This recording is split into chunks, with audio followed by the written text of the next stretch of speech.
kebaikan, salam bahagia buat kita semua. Terima kasih Bapak Ibu Guru sudah memberikan kesempatan kepada saya pada hari ini. Mohon maaf mengganggu aktivitas kegiatan pembelajarannya ya.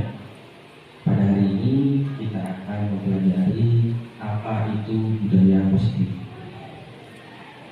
Apakah Bapak Ibu sudah pernah mendengar budaya positif? Apakah juga Bapak Ibu sudah pernah melakukan? Belum. Sebetulnya kita sudah melakukan Bapak Ibu. Cuma kita kan tidak tahu, oh ini namanya budaya positif. Misalnya seperti ketika misalnya dulu ketika pagi mau masuk sekolah, itu kan ada bapak guru yang menunggu di depan di gerbang anak-anak salat. Nah, itu sudah masuk budaya positif. Atau misalnya pelaksanaan sholat duha berjamaah, zuhur berjamaah, itu sudah masuk di situ Bapak Ibu. Cuma ini namanya gitu budaya positif. Bisa dimengerti sudah ya? Ya. Oke, saya lanjut. Nah, Disiplin positif. dan nilai-nilai kebajikan ini besar. Jadi dalam disiplin positif itu Bapak Ibu ada nilai-nilai kebajikan yang tujuannya sesuai dengan profil Pancasila P5. Saya lanjut dulu ini ya. Nah, ini adalah stimulus, respon, dan teori kontrol. Jadi dalam pelaksanaannya ada 5 kontrol guru, ya. Ada pengontrol, ada pembuatan satu salah, ada manajer. Nanti kita pelajari bersama-sama. Ini Bapak Ibu, makna dari disiplin berasal dari bahasa Latin, yaitu disiplina. Nah, ini belajar. Ini berasal dari itu. Murid Sokrates dan Plato. Jadi disiplin itu tujuannya adalah membuat orang menggali potensinya menuju suatu tujuan terarah. Namun dalam budaya kita makna kata disiplin telah berubah, yaitu apa? Menjadi sesuatu yang dilakukan seseorang pada orang lain untuk mendapatkan kepatuhan. Yang sifatnya biasanya itu awalnya memaksa, terpaksa, dipaksa, jadinya menjadi suatu kebiasaan.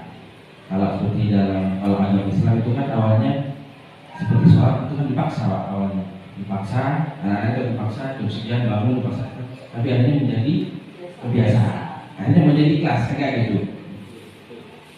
Yang tujuannya itu tentunya untuk kebajikannya, tujuannya sifatnya baik, mulia. Ini nilai-nilai kebajikan yang universal. Jadi menurut William Glasser pada terkontrol, setiap perilaku perbuatan itu memiliki suatu tujuan. Jadi setiap orang melakukan kesalahan, kebaikan itu memiliki tujuannya, Pak. Seperti yang kita ketahui bersama, itu ada nilai-nilai yang ada dalam profil pelajar Pancasila. Seperti kita ketahui, yang pertama beriman, bertakwa kepada Tuhan Yang Maha Esa, dan berakhlak mulia. Berikutnya mandiri, bernalar kritis, berkepribadian global, bergotong royong, kreatif. Dalam hal ini, mandiri itu kita kadang mengartikannya itu seperti mulai dari diri, ya kan, sendiri. Padahal mandiri yang dimaksud itu adalah apa? Mulai dari diri sendiri dulu. Tujuannya apa? Menjadi contoh buat orang lain. Tergerak dari hati diri sendiri dulu, terus menggerakkan orang lain. Artinya teladan, tanpa paksaan melakukan. Terus berpikir kritis, jadi tadi pengetahuan. Anak-anak kan kita selama ini prosesnya belajar itu kan cuma disuguhin, tanpa diajak berproses. Jadinya itu seperti yang kita ngobrol kemarin Pak ya. Jadi tidak ada motivasi. Ternyata ketika di kelas 6 ternyata ada kelemahan gimana anak itu dari kebiasaan disuapin 5 jadi, dan cuma menghafal. Orang hafal itu dekat dengan namanya lupa. Berikutnya ini motivasi, hukuman, dan penghargaan restitusi. Nah ini Bapak ya, biasanya orang itu melakukan hal ini ya, seperti Bapak tujuannya datang ke sekolah, datang pagi itu tujuan itu apa Pak? Apa memang karena absen? Gimana tujuannya? Tujuannya Pak? Absen, ada tugas lagi.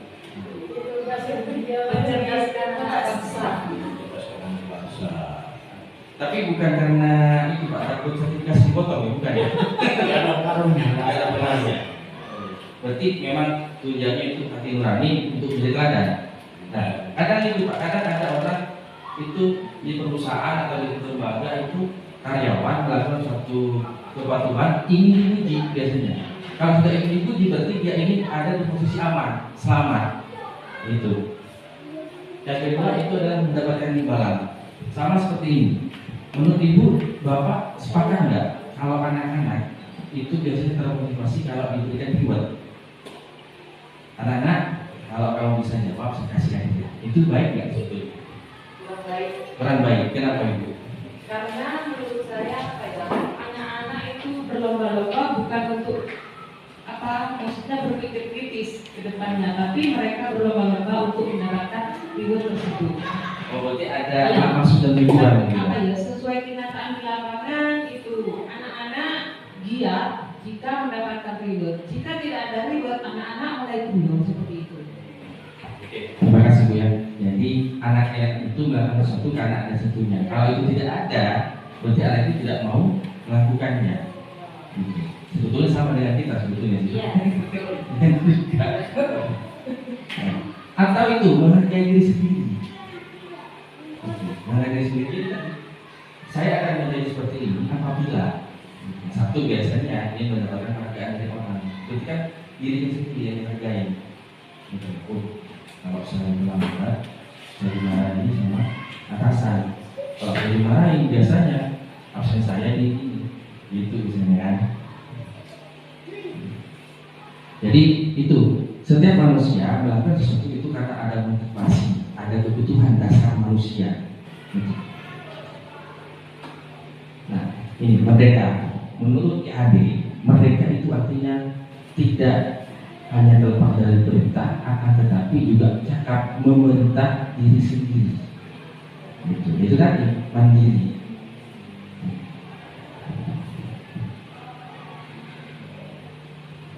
Dihukum oleh penghargaan ini seperti tadi yang dikatakan Ibu, ya, bahwa penghargaan berlaku sama dengan hukuman. Cuma bedanya kalau hukuman itu sifatnya terang-terangan, tapi kalau penghargaan itu sebetulnya mematikan pelakon. Gitu. Dalam arti meminta kemudian seorang melakukan sesuatu untuk memenuhi tujuan tertentu dan karena itu ada dorongan, ada rewardnya, ada hadiahnya. Biasanya ketika itu benar kata Ibu tadi, kendor kadang-kadang. Kalau nggak ada kendor sudah masa. Tapi kan sudah mungkin kita harus kasih reward tiap hari. Capek juga punya tekor modal gitu ya. Ini pengaruhnya jangka pendek dan jangka panjang. Pengaruh jangka pendek itu tadi. Kalau nggak ada sudah. Jangka panjangnya anak itu kan sudah nggak ada apa-apanya juga. Itu misalnya. Penghargaan ini sebetulnya menghukum Bapak Ibu ini pelan-pelan. Dan itu mengurangi ketepatan. Dalam artian apa? Itu tadi. Kalau nggak ada, sudah nggak melakukan. Kalau ada baru ya itu. Hanya ada itu tidak mengeluarkan potensinya, bakatnya secara alami. Karena ada faktor itu. Yang terakhir itu yang paling bahaya. Penghargaan itu merusak hubungan. Terutama di suatu lembaga. Kalau si A karena rajin, terus sama atasannya dikasih penghargaan, yang satunya iri, akhirnya itu terjadi kecemburuan sosial. Oh, mungkin itu dikasih itu, saya enggak, karena sudah saya lakukan. Karena itu akibat dari adanya reward. Itu Bu.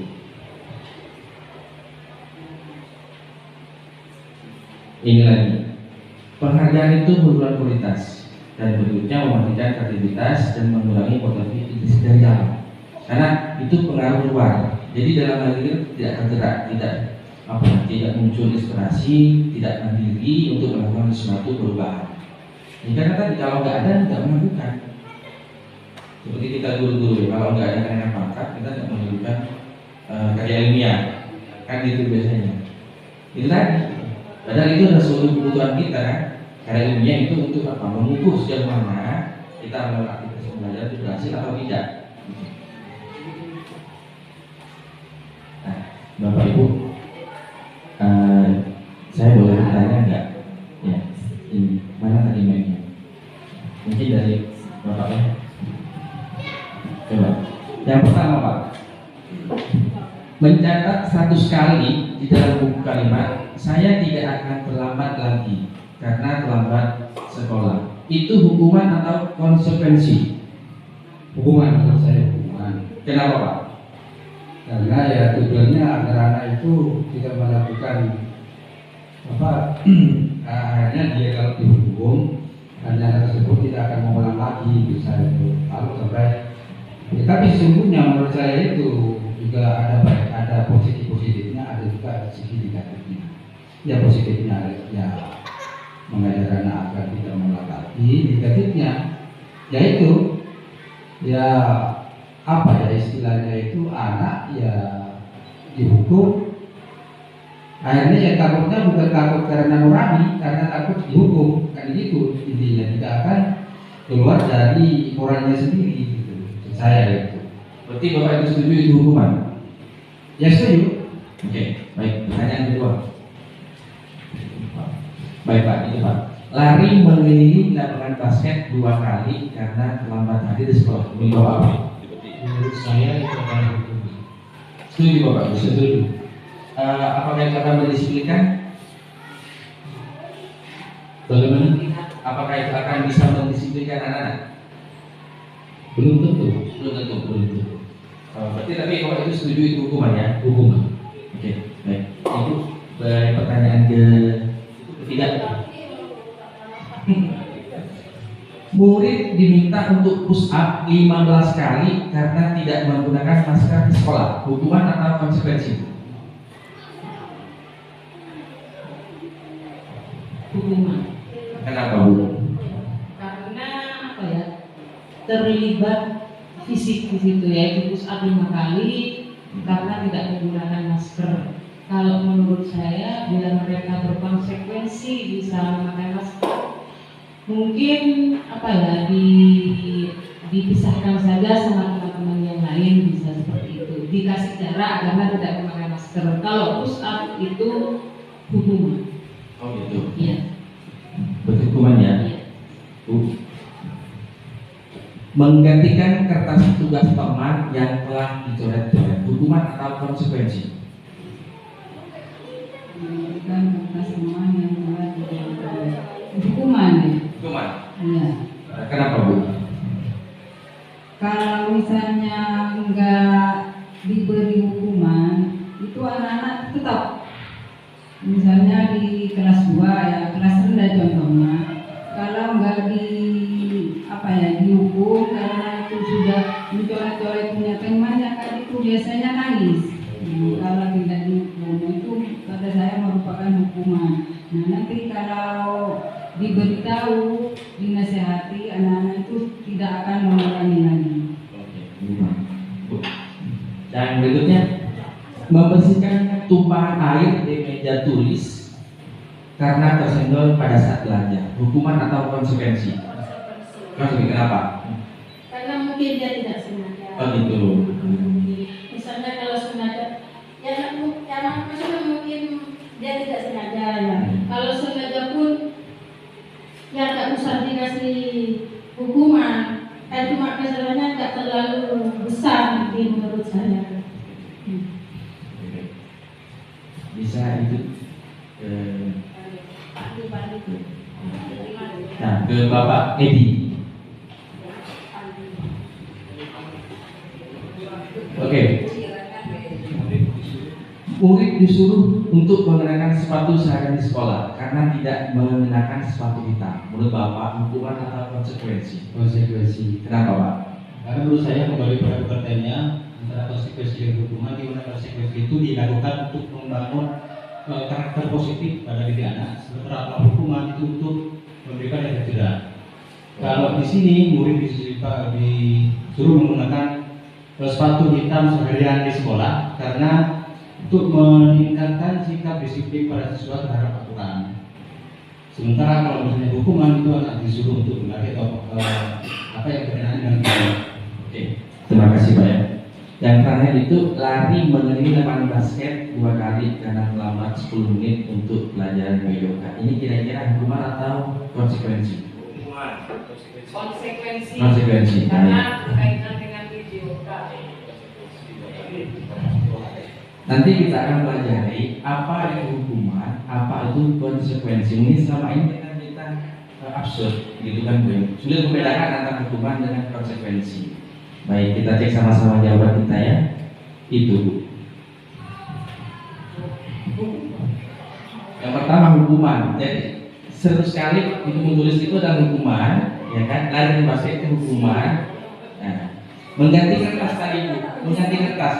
Yang itu tadi jawabnya hukuman ya. Padahal itu adalah konsekuensi. Iya. Karena ya paham, saya juga awalnya gitu. Jadi sulit membedakan antara hukuman dengan konsekuensi. Padahal itu secara pengertian beda. Gitu. Jadi selama ini kan kita salah paham ya antara hukuman dan konsekuensi. Gitu. Tapi yang paling dulu kalau zaman saya sekolah itu paling yang sering dilakukan itu adalah poin yang pertama. Saya tidak akan ini. Biasanya itu disuruh menggunakan tulis huruf tidak bersambung. Ya, itu kelas 1, 2 dulu biasanya. Nah itu tadi betul sudah ya hukuman konsekuensi.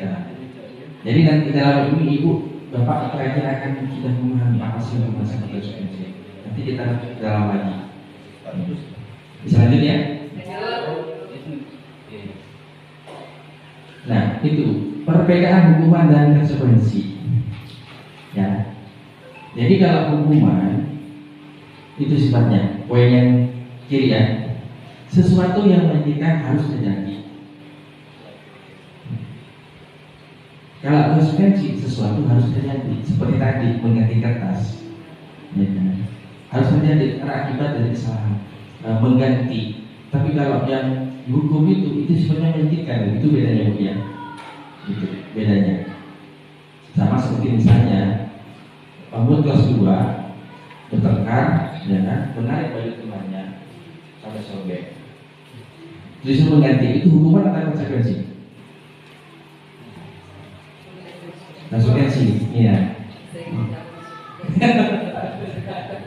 Nah, itu sifatnya hukuman, membuat anak sakit fisik maupun hati untuk jangka waktu yang lama. Biasanya, ketika anak itu dilakukan hukuman fisik, satu ya, dia akan terlihat paling melokong, paling lama dia kok mari cocok, mari muncul, mari sudah selesai.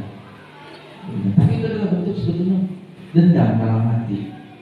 Cuma karena namanya anak membantu pada guru yang lebih tua, tak mungkin berani gitu kan. Gitu. Tapi kalau konsekuensi berbeda dengan hukuman, disuruh mengganti, tapi sifatnya dongkolnya, jengkelnya itu sebentar. Udah sama guru katanya, terkorong lah, ada lawan satu itu biasanya kan.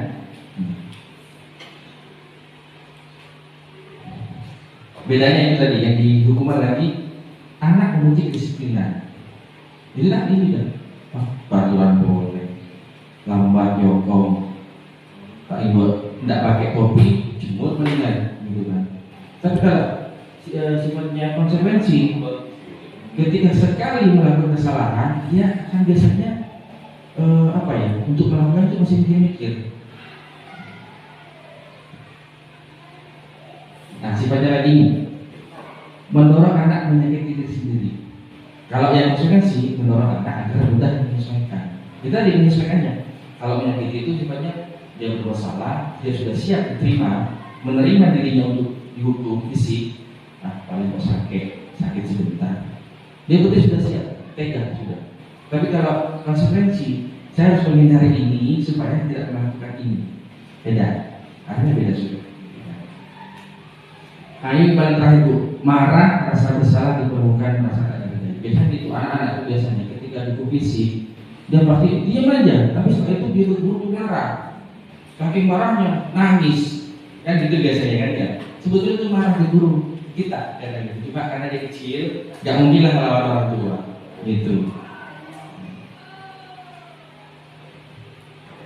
Itu bedanya ya. Lanjut ya. Nah.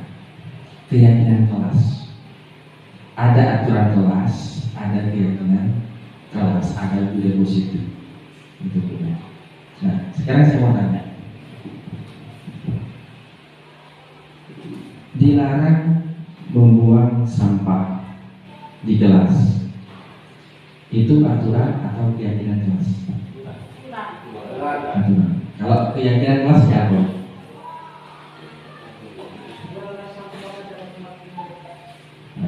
Nanti kita akan belajar apa bedanya aturan, keyakinan kelas dan budaya positif ya. Itu ada perbedaan. Jadi selama ini kita itu salah persepsi sebetulnya, miss di otak itu miss, gitu kan? Gini Bu. Nah, mengapa tidak peraturan saja? Mengapa harus keyakinan kelas? Kita berbeda sama-sama ya.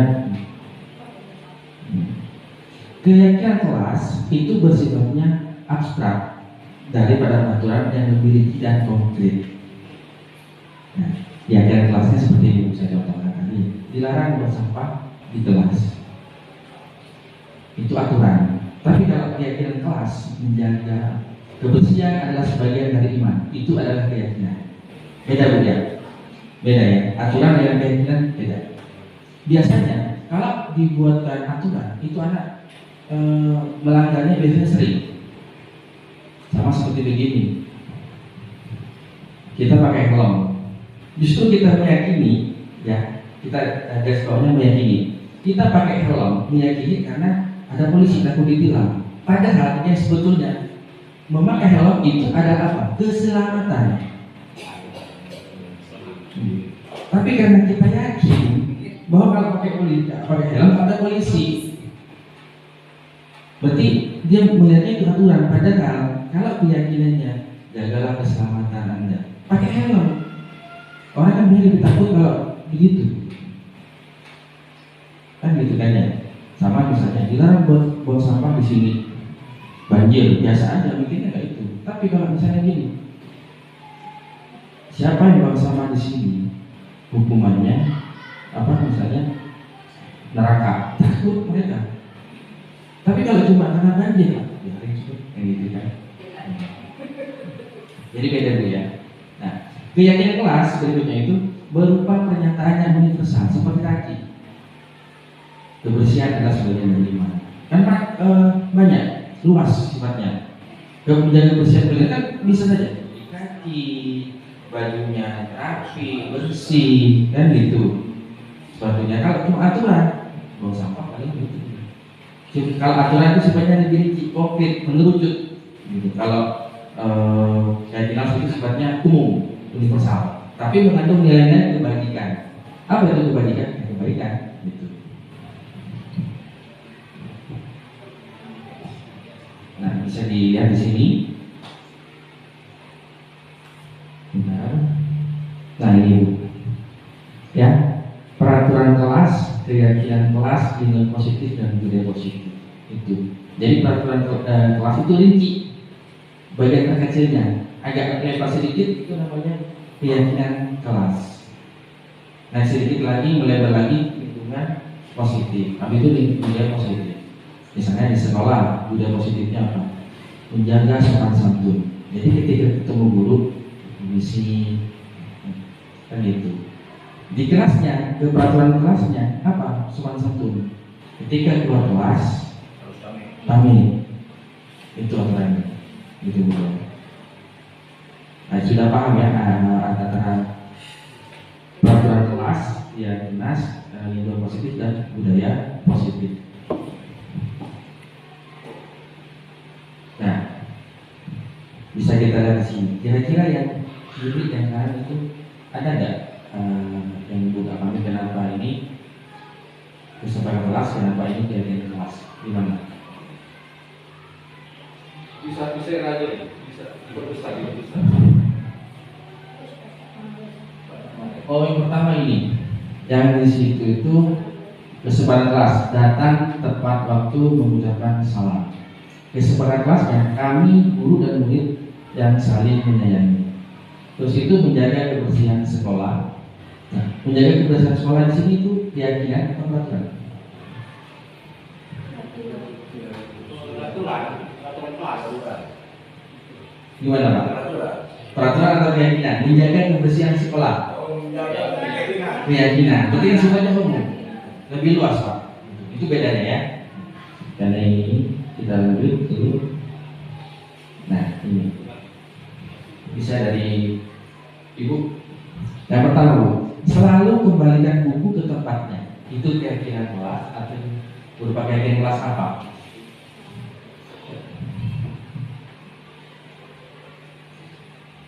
Gimana, bisa jawab atau bingung? Atau kita lanjut aja? Peraturan. Peraturan. Berupa apa peraturannya? Tentang apa itu? Selalu mengembalikan buku ke tempatnya. Kebersihan atau tanggung jawab atau gimana? Tanggung jawab. Tanggung jawab. Oke. Dilarang mengganggu orang lain. Hadir di sekolah 10 menit sebelum kembali dimulai. Terus dilarang melakukan kekerasan dan narkoba. Perjanjian ini lanjut ke bawah. Kita lihat ya langsung ya jawabannya ini. Itu peraturannya, lebih konkret kan? Keyakinan kelasnya itu. Yang pertama, kembalikan buku ke tempatnya, itu tanggung jawab. Keyakinan kelasnya. Peraturannya nanti saya kasih kalian. Mau betul? Tidak kelihatan. Sudah full Pak. Ya. Nah, dilarang mengganggu orang lain. Itu larinya kemana? Dia kelasnya menghormati orang lain. Jadi keyakinan kelas itu sifatnya lebih universal, lebih umum. Nah, itu dilarang menggunakan narkoba. Itu peraturan atau keyakinan? Peraturan. Keyakinan apa? Kesehatan. Gitu. Ya, keselamatan. Bergantian atau menunggu giliran. Keyakinan kelasnya menghormati orang lain dan bersama. Seperti tadi yang gunakan masker ada ya. Peraturannya gunakan masker. Keyakinannya apa? Kesehatan, keselamatan. Jadi kalau kita lebih ketika misalnya mengedukasi anak dilarikan ke keyakinan kelas itu biasanya lebih mereka lebih patuh. Gitu.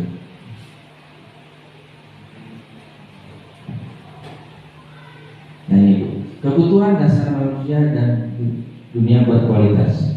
Nah ini kebutuhan dasar manusia. Yang pertama, kasih sayang dan rasa diterima.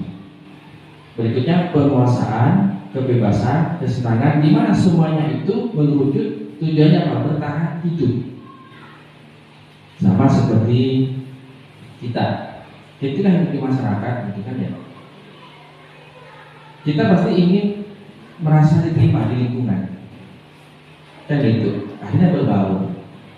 Karena kalau kita tidak berbaur, kita akan tidak dianggap, karena kita nggak nyaman di situ. Nantinya stres, oh, diomongin tetangga gitu. Terus penguasaan, biasanya ini ada di umur anak kelas 1 sampai kelas 3. Ketika duduk di meja ini, biasanya itu ketika temannya mendapat itu nggak boleh. Bilang kok ya, padahal ini punya sekolah kan sebetulnya kan itu karakter anak kelas 1, 2, 3 bahkan kelas 6. Makanya ketika kelas baru biasanya yang kelas itu biasanya berebut tempat duduk kan, itu seakan-akan itu jiwa manusia, kebutuhan menguasai, gitu biasanya.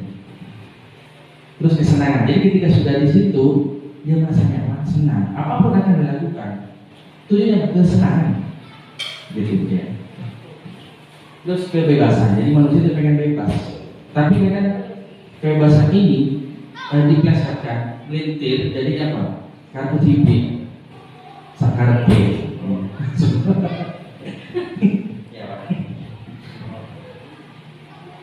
Nah ini yang penting. 5 posisi kontrol pada guru ya. Nah ini, mari kita renungkan. Kita sebetulnya anak-anak ada di mana? Penghukum, pembuat rasa bersalah, teman, pemantau, manajer.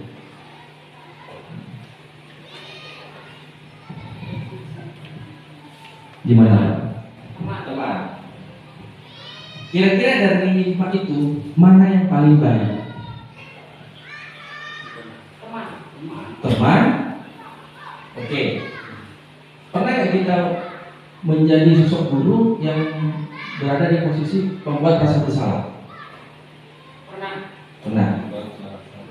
Pembuat rasa bersalah. Tahu nggak contohnya? Apa? Biasanya ketika anak bertengkar, cepet nah, sehingga menimbul tak kira kamu sih gitu kan? Itu ada sosok guru yang apa ya? berada di posisi pembuat rasa bersalah, padahal seharusnya tidak boleh, gitu ya. Jadi kita tunggu dulu mana sih yang paling baik, gitu kan ya.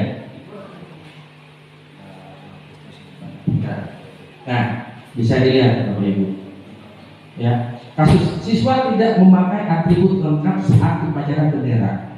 Kita lihat, jika kita berada di posisi penghukum, itu kita kan begini. Sekarang kamu hormat pada bendera selama 1 jam. Itu tipe guru yang memberikan hukuman. Ya. Biasanya guru-guru lama bisa gitu kan ya. Nah, terus yang membuat rasa bersalah biasanya ngomong, ayolah, harus berapa kali Bapak memberitahu kamu selalu membuat Bapak kecewa. Ini contoh guru biasanya gitu. Bu, nanya beli berapa kali itu, Pak tulis ketik-ketik. Kayak gitu sih katanya kan? Iya. Guru gitu. Ya. Nah, tapi kayak ini kalau teman, lihat ya maksudnya kalau temannya, ayo dong bantu Bapak, ya sekali ini saja. Ya sudah tidak apa-apa, lain-kali jangan diulang. Itu posisi kita sebagai teman. Nah, kalian juga. Nah, terus ini kalau sebagai pemantau, kamu sudah melanggar aturan, kamu tahu konsekuensinya. Nah, ini biasanya tukang ngabes ya, gitu kan. Tukang rutin. Ini tipe-tipe yang memantau, gitu kan. Nah, inilah yang paling baik sebetulnya, posisi yang paling baik. Apa itu? Sebagai manajer. Kita tidak menghakimi, tidak menyalahkan, gitu kan? Tapi ini, lihat kata-katanya. Apakah kamu tahu kesalahan kamu? Bagaimana kamu bekerja sama kamu? Itulah sosok manajer. Jadi manajer itu apa tujuannya? Menyadarkan siswa supaya anak sadar atas kesalahannya, bertanggung jawab. Habis itu memberikan kesempatan kepada siswa untuk bagaimana cara mengurusnya. Itu namanya manajer. Tapi kadang-kadang menjadi manajer mereka hukum. Ya, biasanya gitu Pak, double kadang gitu kan. Awalnya penghukum dulu, baru manajer. Kan ada manajer itu penghukum dulu. Itu banyak yang terjadi. Terus pertanyaan, apakah boleh? Itu sebetulnya tidak boleh, tapi karena kita juga manusia, terbawa emosi kita gitu kan. Oh ikut kita gitu kan. Kalau coba kalau mau dari emosi nggak gitu Pak ya. Kamu. Ya. Bentar Pak ya, ini saya bisa lebih jelas.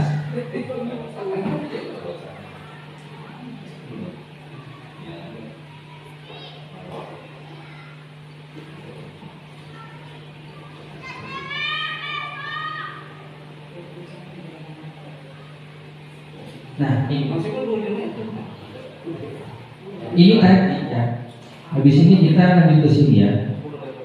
Nah, pernah Bapak Ibu mendengar apa itu restitusi? Belum ya? Belum. Belum restitusi. Restitusi.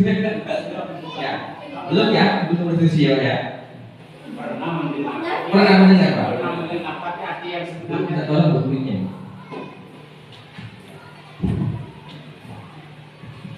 Saya pernah mendengar, tapi arti yang sebenarnya tidak tahu. Tapi menurut pikiran saya, distribusi itu merupakan sumbangan ke saya. Restitusi Pak, bukan restitusi.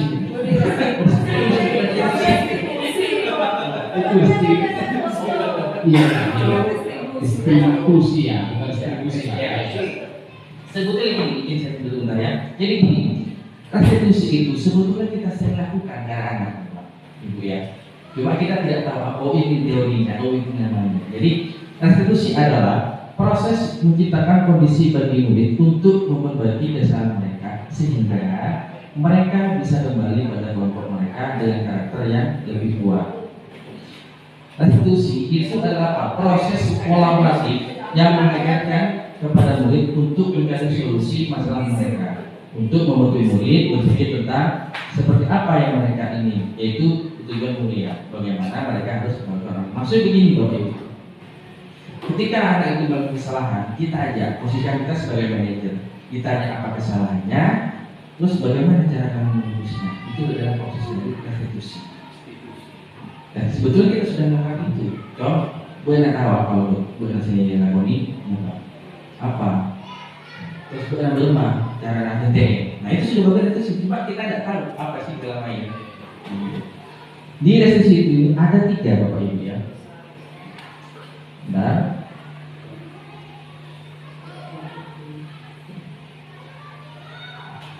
di restitusi ada 3. Yang pertama itu validasi tindakan yang salah, ya kan? Identitas, terus bayar keyakinan mas. Bentar ya, saya dulu.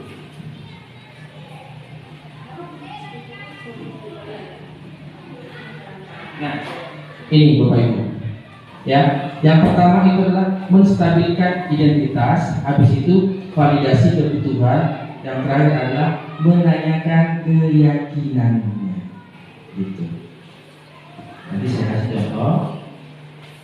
Nah, ini contoh dari menstabilkan identitas. Tujuannya untuk membuat anak yang merasa gagal karena membuat salah menjadi positif terhadap dirinya. Contohnya, guru ya. Nah, berbuat salah itu adalah hal yang wajar. Jadi kita memilih anak, kamu selalu luar biasa. Jangan menarik aja. Nah, itu namanya menstabilkan identitas. Nah, itu kita pasti bisa menyelesaikan masalah ini.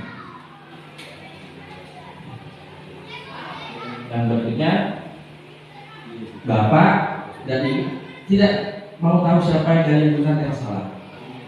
Tapi ayo kita perbaiki ini. Itu namanya menstabilkan identitas.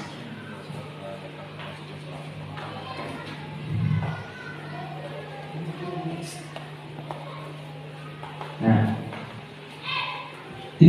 tahapan berikutnya validasi kebutuhan, yaitu adalah membantu murid mengenali basic atau kebutuhan dasar yang ingin dipenuhi ketika melakukan kesalahan itu. Pada dasarnya setiap manusia itu tindakannya apa tadi?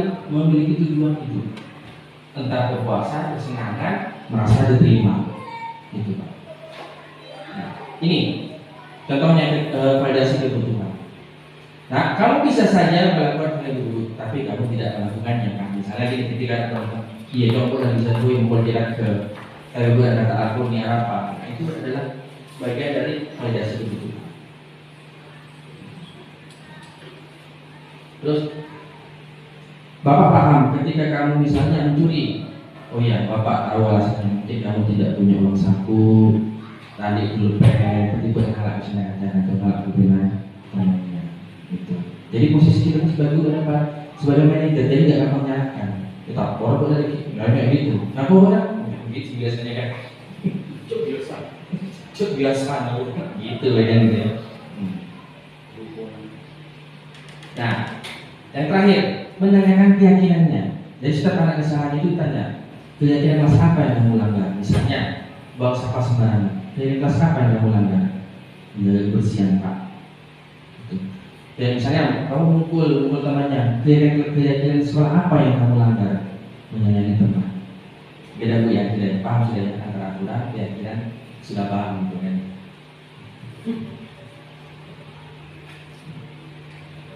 Baik, ini saya mau kasih contoh dari restitusi Pak ya, ada video.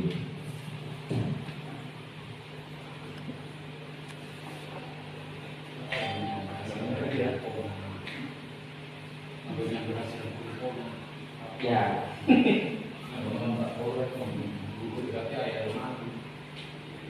Ini karena perkembangan teknologi menuju besar menggunakan mendidik terlalu baik. Jadi antara perkembangan teknologi dengan cara mendidik, jadi orang pakai apa? Kayak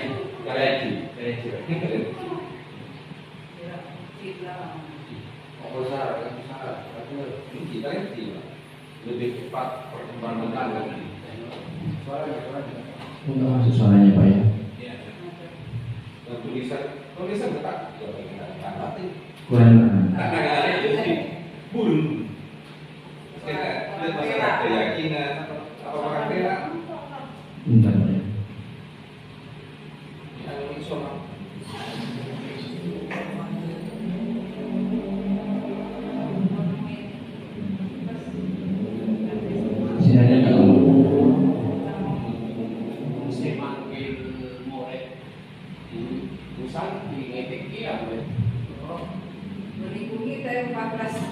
Oh iya, bang, ini bang, nggak ada audio mungkin di sana. Iya, nggak ada. Eksternal. Oh iya,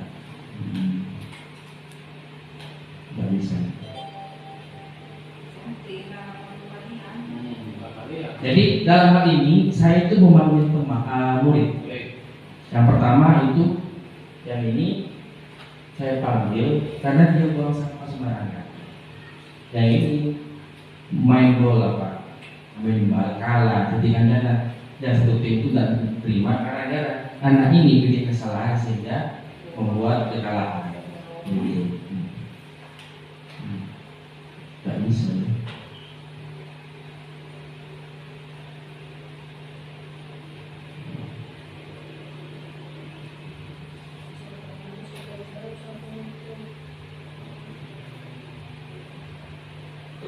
Oke.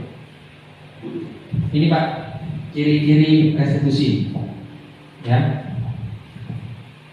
Yang pertama itu bukan menebus kesalahan, tapi belajar dari kesalahan. Itu tujuan restitusi.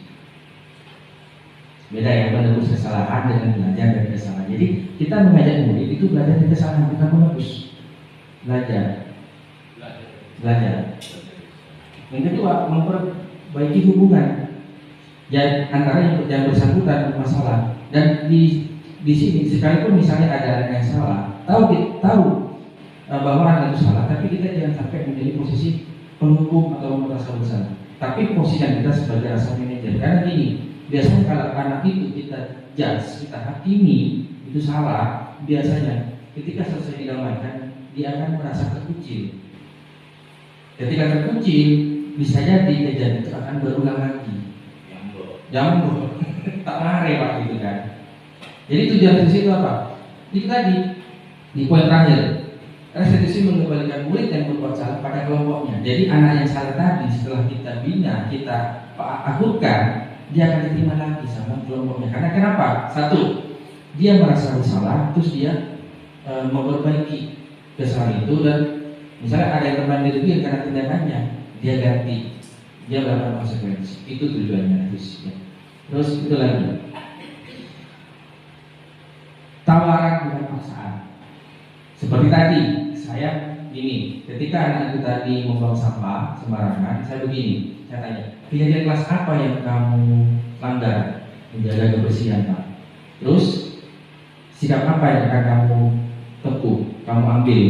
Ya itu tadi Pak, membuang sampah ke tempatnya. Terus mau nggak kamu itu mengajak temannya menjaga kebersihan? Mau Pak? Itu kan menawarkan, gitu. Bukan paksaan. Mau enggak? Martabel gitu kan, nawarin. Habis itu setelah ditawarkan, anak itu diberikan kesempatan untuk menyampaikan solusi dari dia. Nah, kamu kan sudah buang sampah sembarangan. Terus langkah apa yang kamu akan tempuh? Ini Pak, tadi ini Pak, buang sampah sembarangan. Oh, saya akan buang ini. Nah itu apa ya? Mengajak anak itu mandiri dan tanggung jawab. Kadang kita kan buang sampah bukan kayak gitu. Sekalipun tujuannya sama, tapi caranya gitu kan. Jadi pendekatan hati ke hati intinya sebenarnya. Ya. Harus Contoh nomor 7 itu contoh untuk nomor 7. Restitusi, fokus. Oh, benar Pak. Untuk restitusi fokus pada karakter bukan tindakan. Contohnya, contoh disebutkan. Oh ya, gini. Yang kita Pak, kita jangan lihat kepada misalnya karakternya. Jadi karakter apa yang kita mau bangun? Tanggung jawab misalnya. Saya tadi ya, kan anak itu salah, melakukan kesalahan, permasalahan. Jadi kita tuntun dia untuk satu mandiri, kita menjawab, bukan kepada fokus pada tindakannya, tapi jangan kepada karakternya apa sih kita akan tuju. Dan kita akan anak itu kita cetak seperti bagaimana manusia yang mandiri dan tanggung jawab, gitu Pak. Jadi kan kalau hukuman tadi sifatnya itu ketindakan kan, yang sifatnya sesaat tapi efeknya panjang. Tapi kalau restitusi itu biasanya kata orang Madura itu melawan Pak, ya kacau. benar mulai ya, misalnya tak boleh jom-jom, ya ini pelan-pelan ya Pak, ya lagi. Jadi karakternya, itu Pak, pelan-pelan. Jadi bukan kepada tindakan sifatnya menyelesaikan. Oke, anak itu misalnya benar aku kecoh, ngumpul rencana, mana satu orang udah selesaikan kabinetnya, tapi kita tidak menuntut anak itu untuk karakter tanggung jawab, menyayangi. Itu paham sudah Pak ya? Ada yang bertanya lagi? Nah itu tadi 8. Fokus pada solusi. Gitu kan. Bukan sifatnya cuma udah kamu ini. Bukan fokusnya pada sanksi atau denda atau hukuman, bukan. Tapi solusi. Solusi dari siapa? Kita warnai ke anak itu secara mandiri dan jawab. Kalau nggak bisa baru kita. Namanya anak-anak kan nggak langsung berpikirnya tidak sedewasa kita baru itu kan.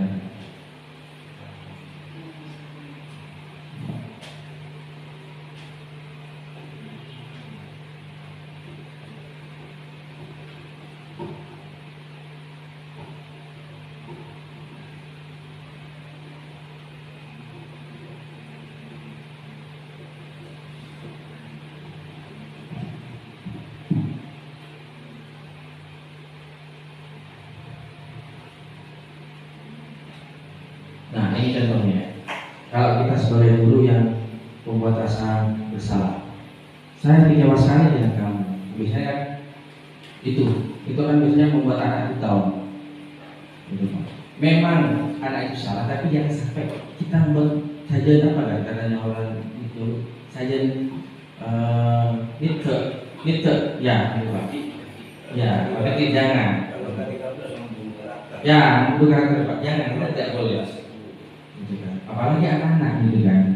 Padahal kesalahan itu adalah bagian dari proses belajar, kan begitu Pak ya? Ya. Bentar, ini tadi saya punya video tadi.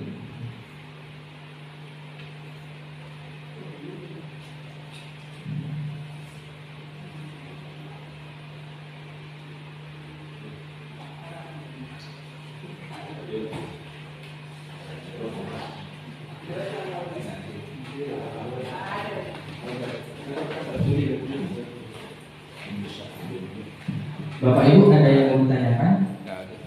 Gimana? Bentar ya, saya cari video lagi.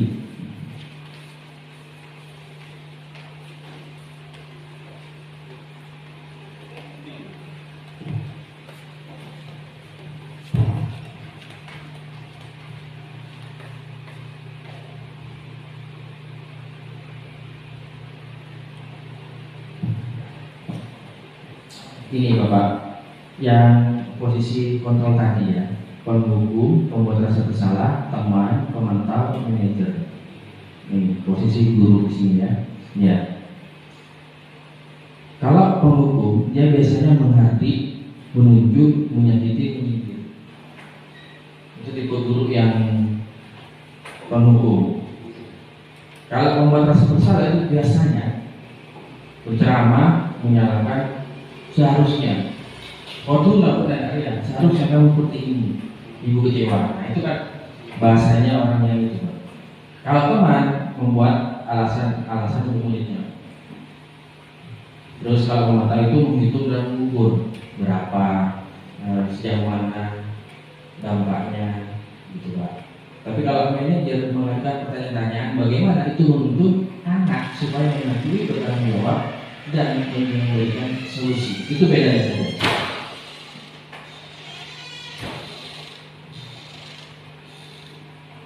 Nah, refleksi. Hal baru apa yang mengubah paradigma saya yang saya dapatkan?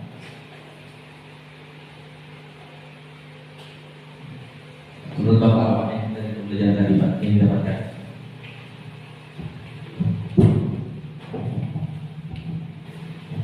Itu pembuatan baru bagi kami karena kami belum pernah masih dalam artian guru penggerak, karena kami ini masih di sekolah belum bisa melaksanakannya. Justru itu ini merupakan suatu kebanggaan dan hasilnya insya Allah kami bisa walaupun sedikit bisa digunakan di sekolah.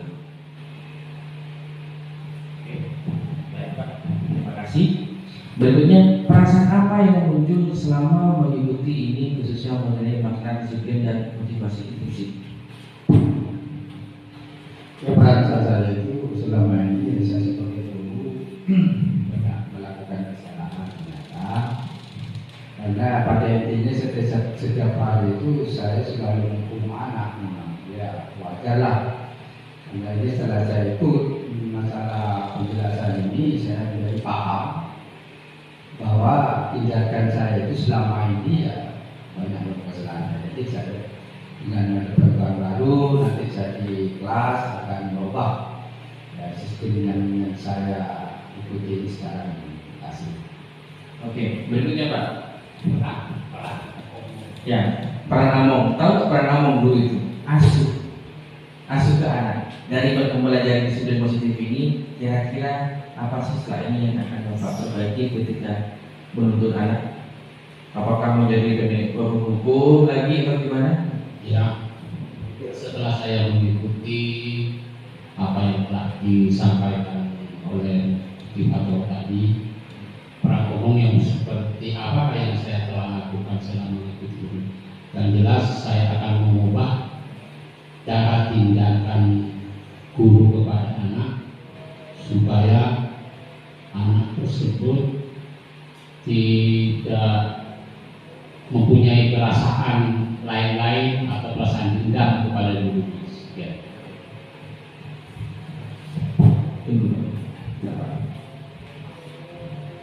Masih ada benar.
Yuk. Baik Pak, mohon tanggapannya dari video yang tadi. Menurut saya yang mana video setelah diputar ternyata Pak Eko itu sangat benar, dan akhirnya murid pun atau siswa menyadari atau sadar diri sehingga mengakui kesalahannya, dan terus temannya yang kena musibah istilahnya itu dipukul, dilarikan ke puskesmas. Begitu tindakan Pak Eko sangat saya menyetujui, sehingga antara murid yang memukul dan yang dipukul itu akhirnya sama-sama menyadari. Demikian, terima kasih. Pak, terima kasih. Ada yang menambahkan? Sama dengan teman saya itu Pak Argo, selama lihat video itu ya tindakan ya Pak Eko itu sangat benar, sudah sesuai dengan apa yang telah disampaikan pada materi yang saya ikuti. Demikian. Berikutnya ada video lagi Pak, kita tonton sebentar ya. Ya, Pak.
Baik Pak, mohon tanggapannya dari video yang tadi. Oh, menurut saya yang mana video setelah diputar ternyata Pak Eko itu sangat benar, dan akhirnya murid pun atau siswa menyadari atau sadar diri sehingga mengakui kesalahannya, dan terus temannya yang kena musibah istilahnya itu dipukul, dilarikan ke puskesmas. Begitu tindakan Pak Eko sangat saya menyetujui, sehingga antara murid yang memukul dan yang dipukul itu akhirnya sama-sama menyadari. Demikian, terima kasih. Pak, terima kasih. Ada yang menambahkan? Sama dengan teman saya itu Pak Harjo, setelah melihat video itu ya tindakan ya Pak Eko itu sangat benar, sudah sesuai dengan apa yang telah disampaikan pada materi yang saya ikuti. Demikian. Berikutnya ada video lagi Pak, kita tonton sebentar ya. Ya.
video tadi.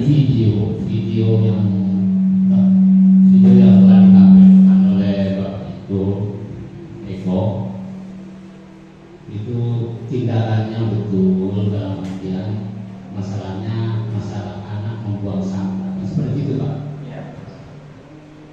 Jadi tindakan seperti itu betul, dan anak setelah begitu diingatkan dia menyadari kesalahannya dan mengakui kesalahannya, sehingga dia tidak mempunyai rasa dendam kepada gurunya. Akhirnya dia sendiri menyadari itulah kesalahan saya, dan dia mengatakan tidak akan mengulangi perbuatannya seperti itu.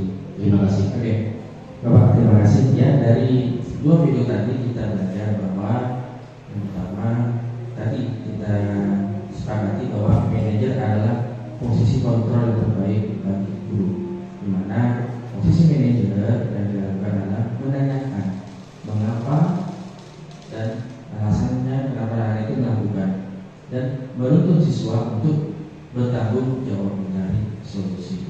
Baik Bapak Ibu, karena materi sudah selesai, jadi harapan saya mari sebagai guru kita menjadi orang yang sifatnya bukan menghukum, tapi tujuannya apa? Membentuk karakter.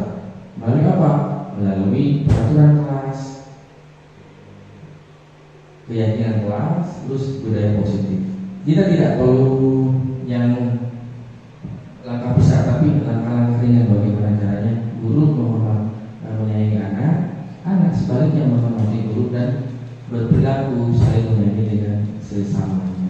Jadi apakah sulit melakukan budaya positif? Rasanya tidak, gitu Pak ya. Sangat mudah kan gitu. Karena lingkungan sekolah ada lingkungan tempat anak belajar, di mana anak itu merasa nyaman. Dan kembali lagi, apa atas pemikiran Ki Hajar Dewantara, di mana kita mengajar mendidik anak itu berdasarkan kodrat alam dan kodrat zaman si anak. Jadi kita sesuaikan dengan kodrat alam anak. Kalau anak itu di perguruan, kita tidak mungkin ya kan mengajak anak itu beradaptasi dengan lingkungan kota, akan sulit. Tapi kita juga mengenalkan lingkungan kota kepada anak, dan kita juga harus siap, harus menyiapkan juga bagaimana seperti tadi teknologi sudah membuat anak kita degradasi moral. Jadi kita harus siapkan sebagai guru. Betul, kita kadang malah lebih murid malah lebih bisa daripada kita, kan gitu Pak ya. Cuma kita gaptek. Oke, terima kasih atas kesempatannya. Semoga kita akan bisa mengeluarkan yang baik dari materi ini, gitu kan, konsisten. Bukan hanya materi konsisten. Baik Bapak Ibu, terima kasih. Saya Heri. Assalamualaikum warahmatullahi wabarakatuh.